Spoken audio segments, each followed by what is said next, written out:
Painting. What are we thinking every time we heard the word painting?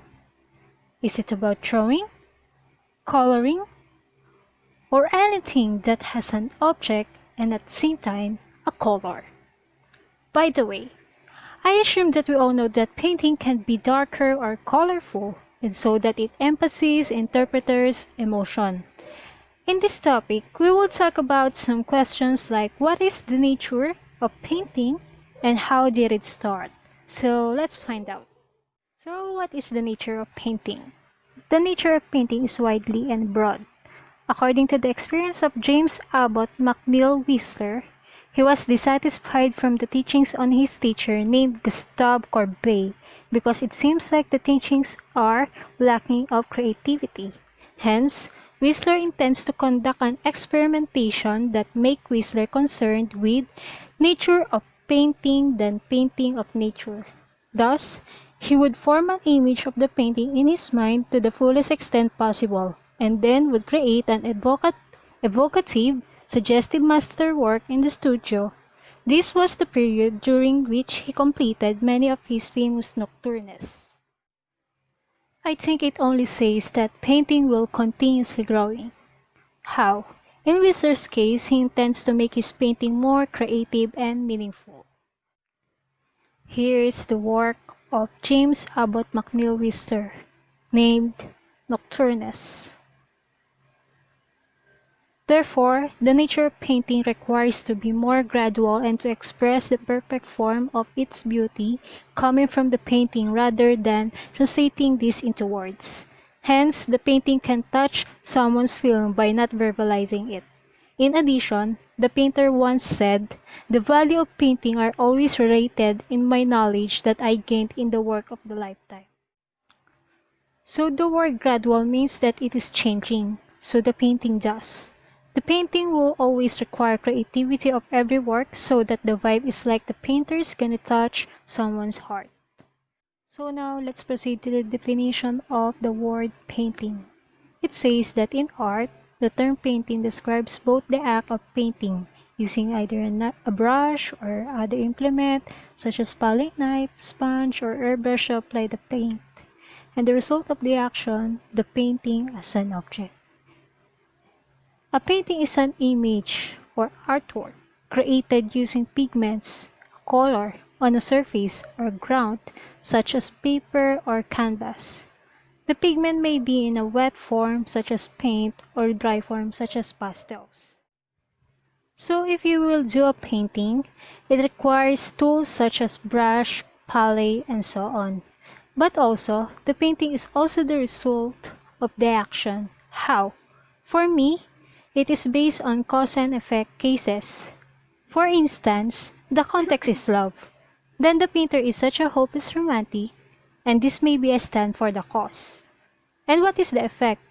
The effect would be like, after he paints his artwork about being hopeless romantic, it can make someone relate on his artwork.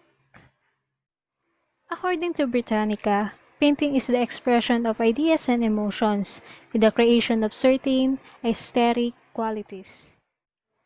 So now let's proceed on how the painting starts. This tells the evolution of painting. In Stone Age, there is what we call cave paintings and encompasses any parietal art which involves application of color pigments on the walls, floors, or ceilings of ancient rock shelters. A monochrome cave painting is a picture made with only one color, usually black. For instance, the monochrome images at Chauvet. A polychrome cave painting consists of two or more colors, as exemplified by the glorious multicolored images of bison on the ceiling at Altamira, or the magnificent aurochs in the chamber of the bulls of Lascaux. So, if we simplify, when we heard the word monochrome, it only consists of one color, while the polychrome consists of two or more colors.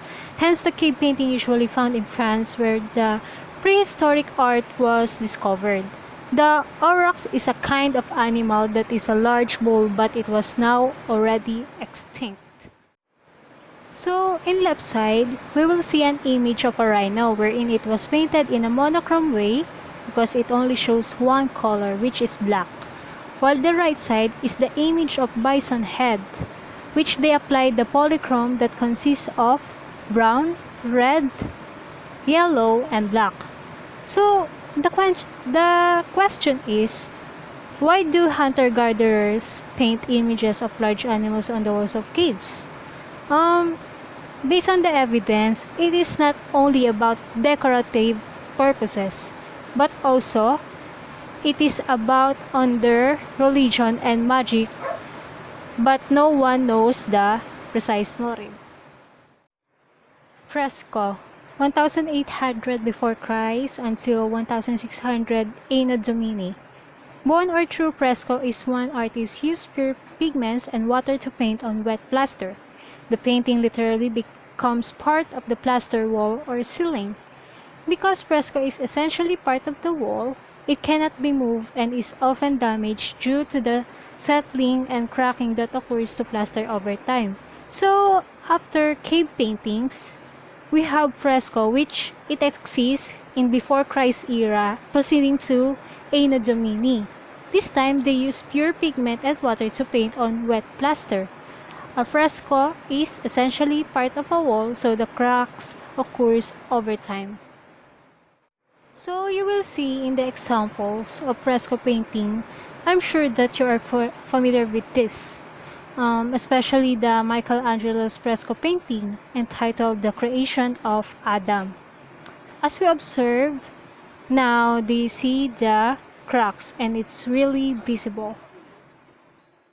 So now let's proceed in encaustic in 500 before Christ era, and it is about a beeswax-based paint that is kept molten on a heated pallet. Because of the time complication with heating and cooling of the wax, encaustic is a very difficult technique to master. However, because the beeswax is impervious to moisture, it will not deteriorate, yellow, or darken over time. The ancient Egyptian and Romans often used it in the mummy portraits of the deceased.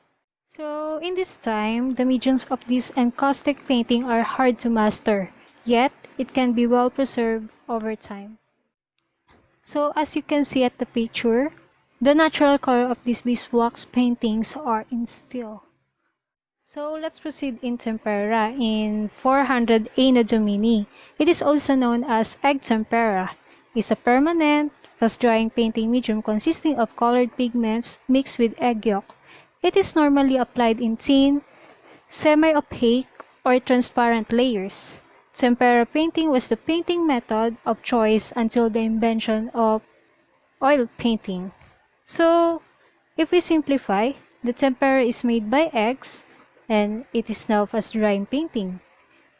This type of painting became famous because of its fast-drying paint. So they find this easy to paint. It's an easy medium to paint their artwork. So as you can see at the artworks included, we notice about on how well defined it was made. To be honest, it is not really obvious that these artworks are generally made by eggs. How amazing. So now let's proceed on oil painting in 1410 Anno Domini. Oil painting is essentially pigment suspended in oil, linseed, poppy seed, or walnut. Beginning in Holland in the 1400s, oil paint quickly replaced tempera painting as the medium of choice across most of Europe. It remains the paint of choice for artists desiring the highest degree of illusion. In the start, also, let's say, in the standard of an art, illusion was really included. The oil painting can make it happen. For me, the painter's objective is to make it more realistic, so the oil painting can make it granted. So, as you can see at the picture, the dimension of these artworks was really well defined, and it is because of oil.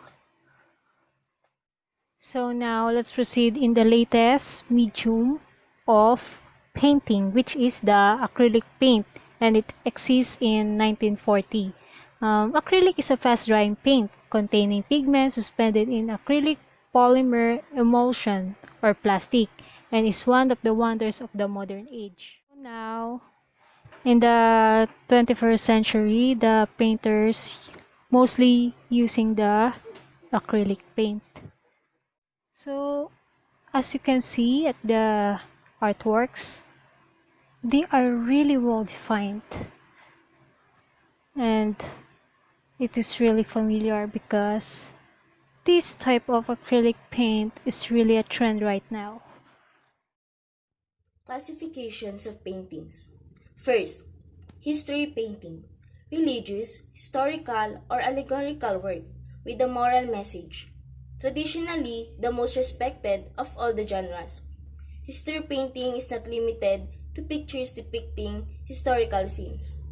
The term derives from the Italian word storia, meaning narrative or story, and refers to paintings showing the exemplary deeds and struggles of moral figures.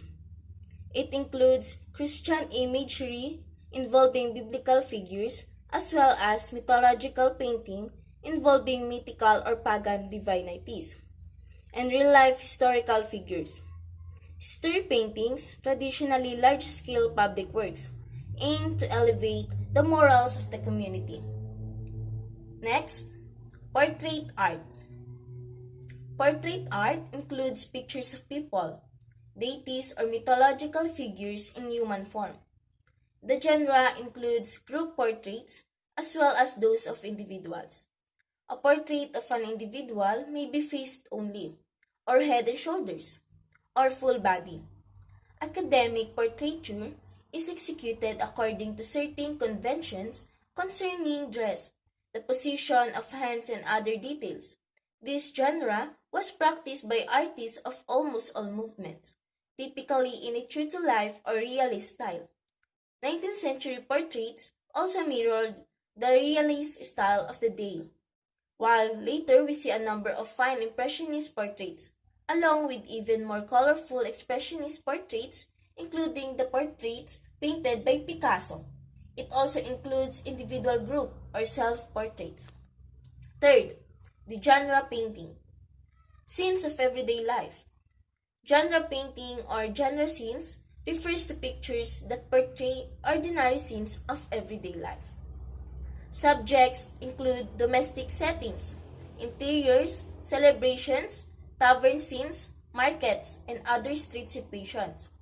Whatever the precise content, the scene is typically portrayed in a non-idealized way, and characters are not endowed with any heroic or dramatic attributes. The foremost example of this category of art was the school of Dutch realist genre painting of the 17th century. Fourth, the landscape painting. The term landscape painting comes from a Dutch word landschap, meaning a patch of ground, and denotes any picture whose main subject is a depiction of a scenic view, such as fields, hillscapes, mountainscapes, trees, riverscapes, forests, sea views, and seascapes. Many famous landscape paintings include human figures, but their presence should be a secondary element in the composition.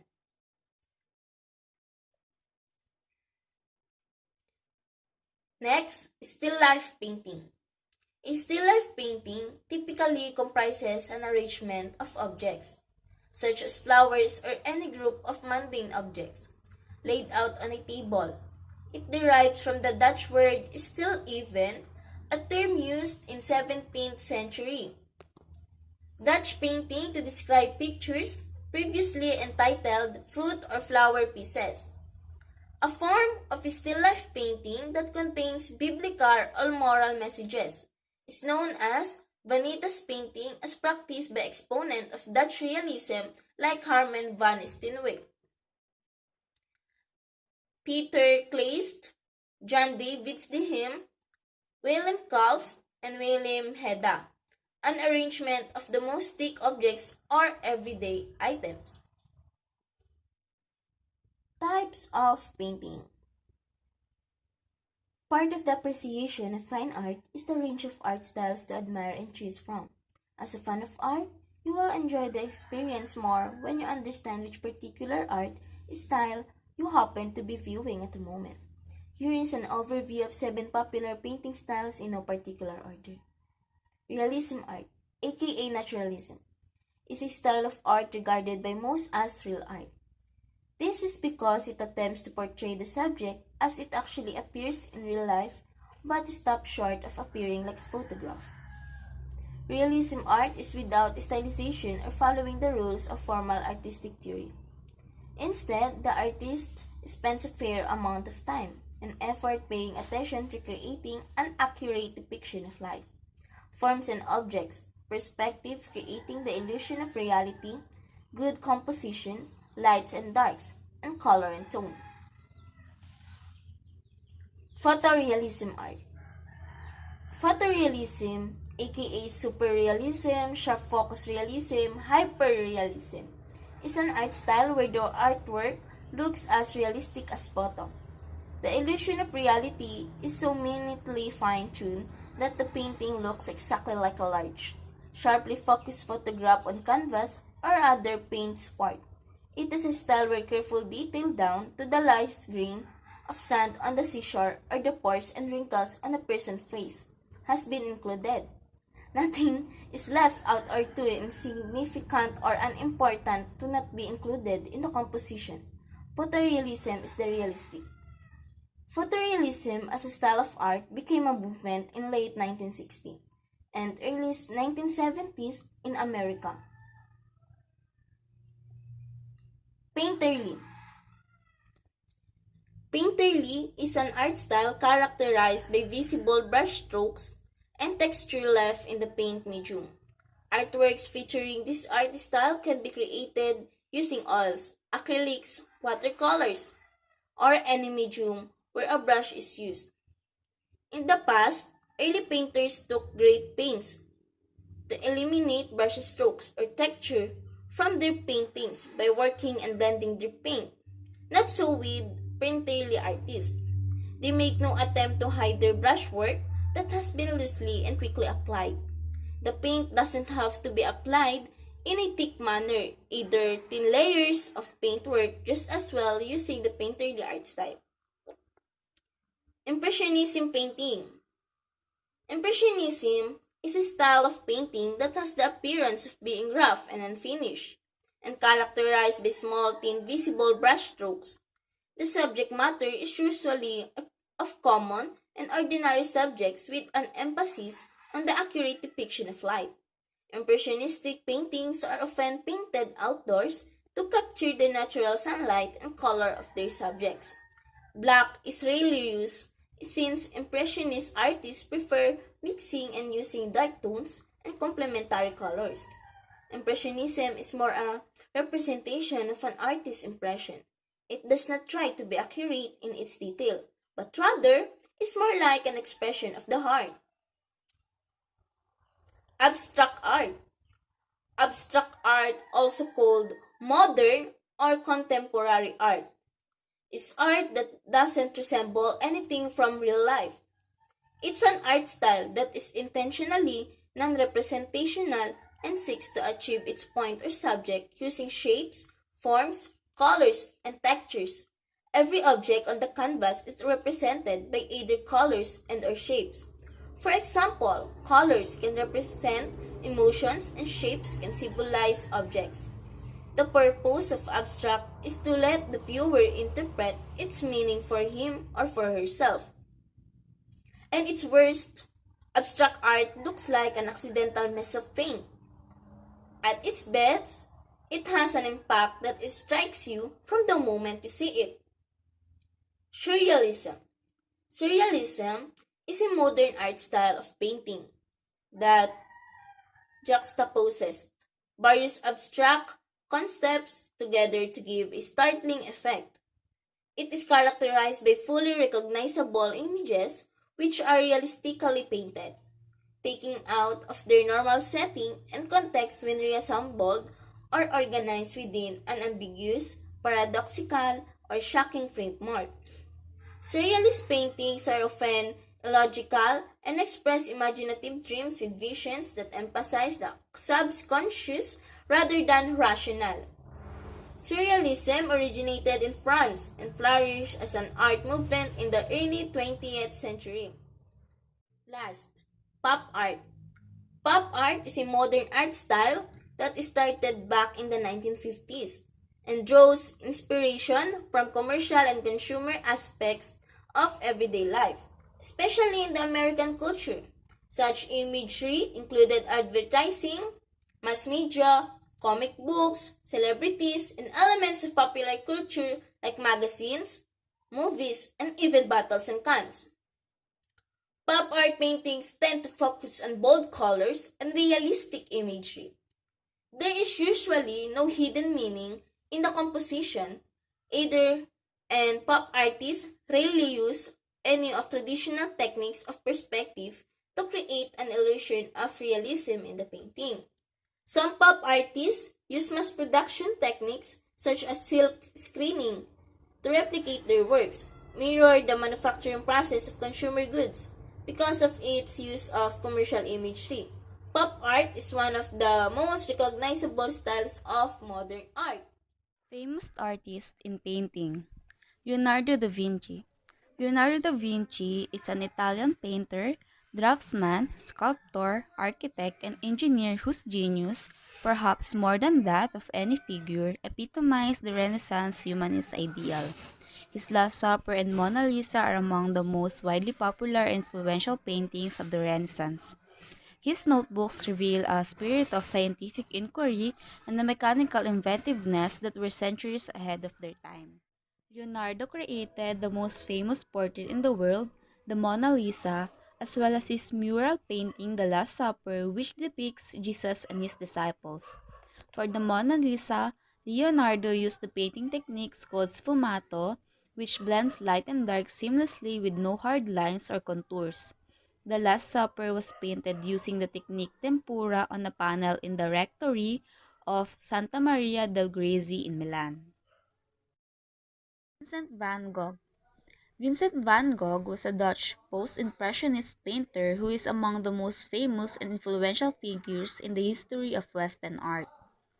In just over a decade, he created about 2,100 artworks, including around 860 oil paintings, most of which date from the last 2 years of his life. They include landscapes, still lifes, portraits, and self-portraits, and are characterized by bold colors, dramatic, impulsive, and expressive brushwork that contributed to the foundations of modern art. His works in the post-impressionist style include the famous paintings The Starry Night and Sunflowers, which were both painted in 1889.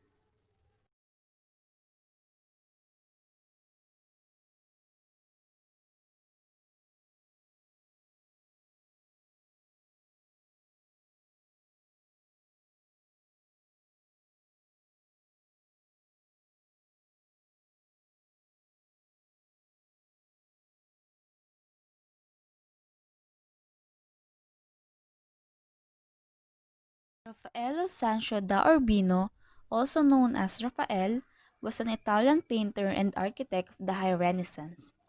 His work is admired for its clarity of form, ease of composition, and visual achievement of the Neoplatonic ideal of human grandeur. Together with Michelangelo and Leonardo da Vinci, he forms the traditional trinity of great masters of that period. His greatest work is the fresco entitled The School of Athens. It depicts the Greek philosophers and is located in the Apostolic Palace of the Vatican. Raphael is also known for his portraits and was a master of depth and perspective. His painting The Marriage of the Virgin is an excellent example of forced perspective. Claude Monet. Oscar Claude Monet was a French painter, a founder of French Impressionist painting, and the most consistent and prolific practitioner of the movement's philosophy of expressing one's perception before nature, especially as applied to plein-air landscape painting. The Impressionist movement was named for his famous work Impression Sunrise. Monet is known for his landscapes such as San Giorgio Maggiore by Twilight and Water Lilies. His style broke away from the traditional landscapes by using light-colored primers instead of dark and the elimination of linear perspective. Pablo Picasso. Pablo Ruiz Picasso was a Spanish painter, sculptor, printmaker, ceramicist, and theater designer who spent most of his adult life in France. Regarded as one of the most influential artists in the 20th century, he is known for co-founding the Cubist movement, the invention of constructed sculpture, the co-invention of collage, and for the wide variety of styles that he helped develop and explore. Picasso's famous work Les Mosaics d'Avignon was inspired by African artifacts and was an early Cubist painting. Guernica is also another of Picasso's most famous paintings, which were created in the reaction of the bombing during the Spanish Civil War. Picasso painted using intuition rather than observation and worked in a variety of styles, including neoclassicism, surrealism, and expressionism. Francisco de Goya. Francisco José de Goya y Lucentes was a Spanish romantic painter and printmaker.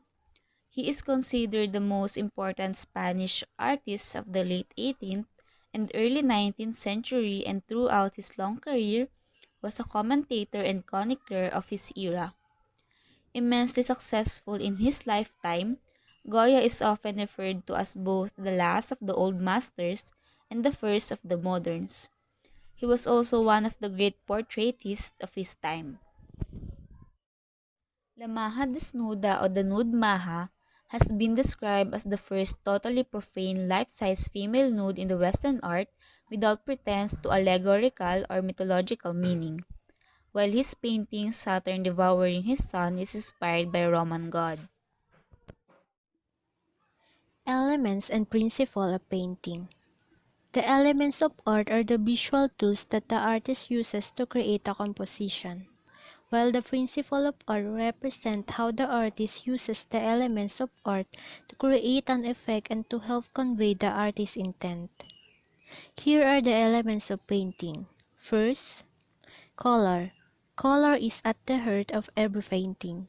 It is arguably the most important element because it sets the tone for how viewers feel about the work. It can, for instance, be warm and inviting or cold and stark. Either way, color can set the mood for a piece. Color is often one of the most exciting components of a painting, in both figurative and abstract painting. Color can be used for its decorative beauty, to create mood and to express or arouse an emotion. In nature and in art, color has a profound effect on the viewer. Second, tone and value. Tone and value are used interchangeably in painting.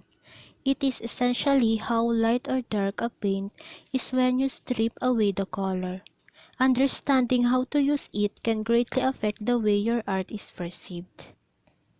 Recognizing the tone or value of a color rather than the hue is important to a painter because successful paintings have a tonal contrast in them, or a range of values. A painting with only mid-tones risks being flat and dull. Value or tonal contrast create visual interest or excitement in a painting. Third, line. Line is defined as a narrow mark made by a brush, or a line created where two objects or elements meet. It defines the subject of paintings and helps us imply things such as a movement.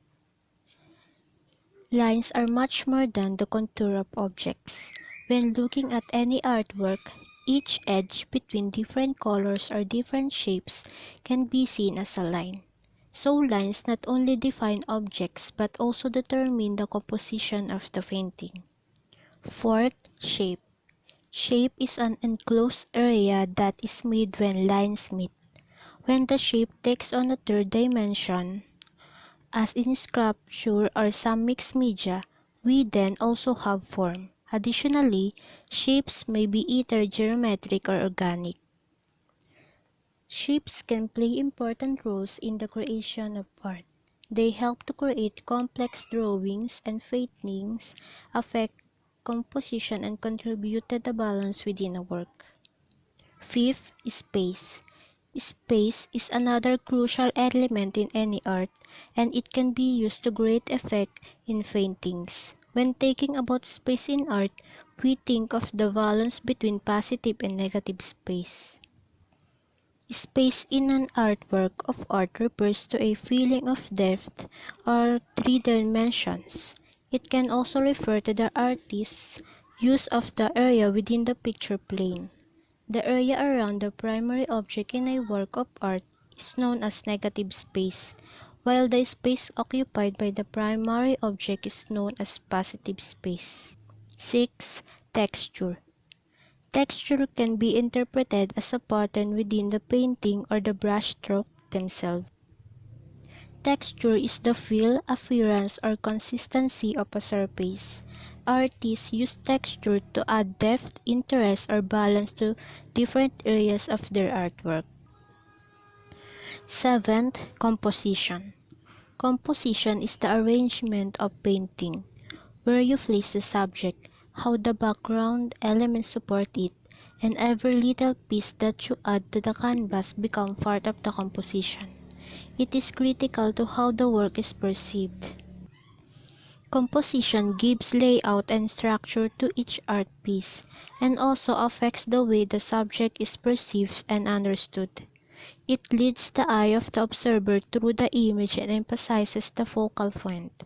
Unity links all the elements and composition together, but sometimes part can be made to look out of place. 8. Form. Form connotes something that is three-dimensional and encloses volume, having length, width, and height, versus shape, which is two-dimensional or flat. As its most basic, a form is a three-dimensional geometric figure as opposed to shape, which is two-dimensional or flat. In a broader sense, form in art means the whole of a piece's visible elements and the way those elements are united. In this context, form allows us to mentally capture the work and understand it. The principle of art. The principle of art represents how the artist uses the elements of art to create an effect and to help convey the artist's intent. Here are the principles of painting. First, balance. Balance is one of the most intuitive and complicated design principles. It's the way the artist creates a sense of equilibrium in a design, by how the objects in the design are arranged. There are three major types of balance: symmetrical or formal balance, asymmetrical or informal balance, and Rezel balance. Symmetrical or formal balance is when elements are positioned in such a way that two halves of the design, whether vertical or horizontal, are mirrors of each other. Both sides have the same weight. It's created around a central line that bisects the design into two different halves. Asymmetrical or informal balance is when elements are positioned so that there is an even distribution of weight. Radial balance is when elements are positioned evenly around a central point. Second, proportion and scale. The proportion and scale. The juxtaposition of elements of different sizes or proportion within a work of art helps create a sense of scale. Scale can be used for multiple effects, whether to demonstrate a sense of space and depth or to help create a dominant focal point. Here are the examples of proportion and scale. Mexico City, Palacio Nacional by Diego Rivera. This mural, painted by Rivera, clearly demonstrates a sense of space and depth by changing the scale of object. The figures in the foreground are larger, while the buildings and the mountains in the background are smaller. This creates an illusion that the people are up and close to the viewer, while the rest of the landscape is far off in the distance. Third, contrast. Contrast is a huge part of creating depth in an image, and interest in a piece is by using multiple contrasting elements or different elements set side by side. This is often done with color, form, size, or texture. Here are the examples of contrast. Fruit Pickers Harvesting Under the Mango Tree by Fernando Amorsolo. Color is the primary tool that the Amorsolo uses to create contrast and depth in his piece. He uses light as a subject. The way the figures are all shaded in darker tones, with the exception of a bright center fair and a young fruit picker highlighted by light tones. Fourth, repetition and pattern. Repetition and pattern. It uses the same or similar element repeated again and again can give a work a sense of movement or structure. Where an element is similar enough and repeated often enough, it can create a pattern. Here are the example of repetition and pattern. Black and Violet by Vasily Kandinsky. Kandinsky makes use of both repetition and pattern. His use of repeated geometric shapes like triangle, circle, square, and even simple lines forces the user's eye to continuously move around the painting. He also creates periodic examples of patterns such as line box in the upper right corner. This helps to add depth to the painting. Last, unity and harmony. The combination of similar elements creates a aesthetically pleasing overall effect. While lots of design elements are different, a dominant unity created by similarities in color, pattern, texture, or other elements makes the painting or design feel harmonious. Here are the examples of unity and harmony. Three Girls by Armita Shergill. Shergill creates harmony, Three Girls, by using tone and texture. The dark tone used to depict the three women as well as the rough texture of their clothing unifies them with each other and to the roughness of the wall behind them. The overall effect is subtle, enhancing the somber feeling of the woman with downcast eye. And the next is medium of painting. There are 6 major painting media. First, encaustic, second, tempera, third, fresco, fourth, oil, fifth, acrylic, and sixth, watercolor. All of them use the following 3 basic ingredients. First, pigment, second, binder, third, solvent. Pigments are granular solids incorporated into the paint to contribute color, and the binder is the actual film-forming component of paint. The binder holds the pigment until it's ready to be dispersed onto the surface, while solvent controls the flow and application of the paint. And now, let's look at each of the 6 main painting media. First, encaustic. Encaustic, the paint mix dry pigment with a heated beeswax binder. The mixture is the brush or spread across a support surface. Reheating allows for longer manipulation of the paint. Encaustic was used extensively in funerary mummy portraits from Fayum in Egypt way back to the 1st century. The characteristic of encaustic painting include strong, resonant colors and extremely durable painting. Because of the beeswax binder, when encaustic cools, it forms a tough skin on the surface of the painting. Second, tempera.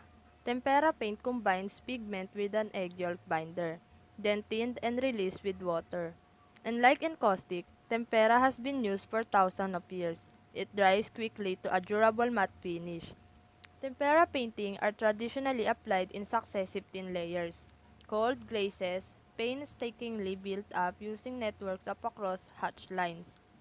Because of this technique, tempera paintings are known for their detailed. Third, fresco. Fresco, a painting done rapidly in watercolor on wet plaster on a wall or ceiling, so that the colors penetrate the plaster and become fixed as it dries.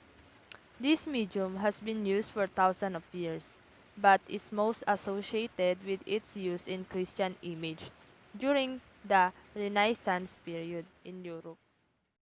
There are two forms of fresco, buon or wet, and secco meaning dry. Buon fresco technique consists of painting in pigment mixed with water on a thin layer of wet.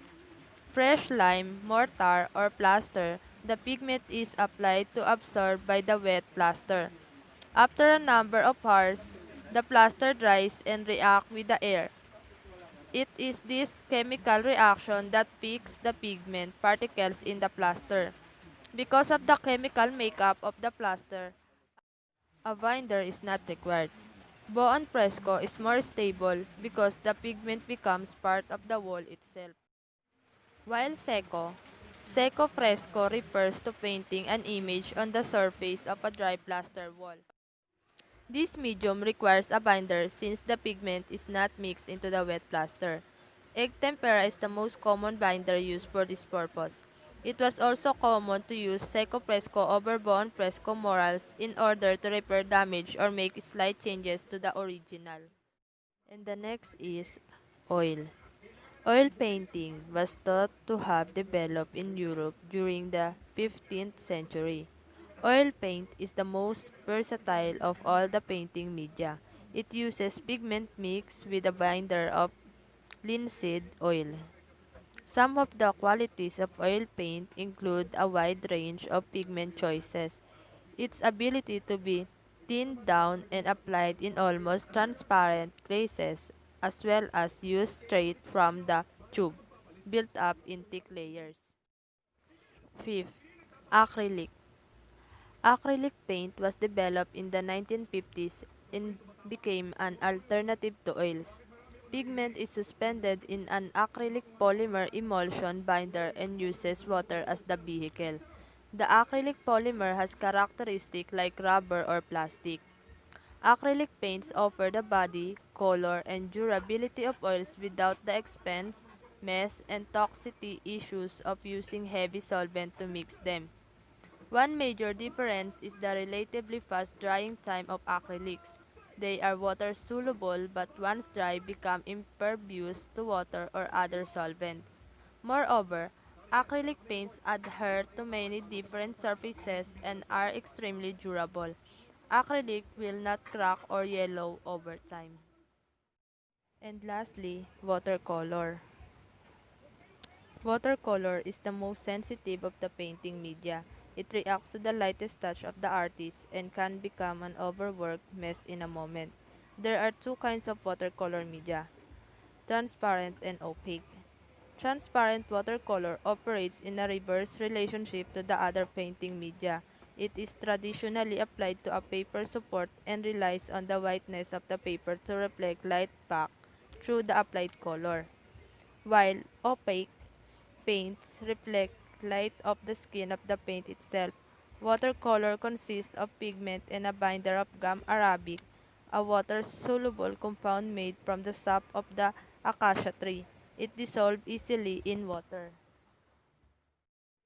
And that's all. Thank you.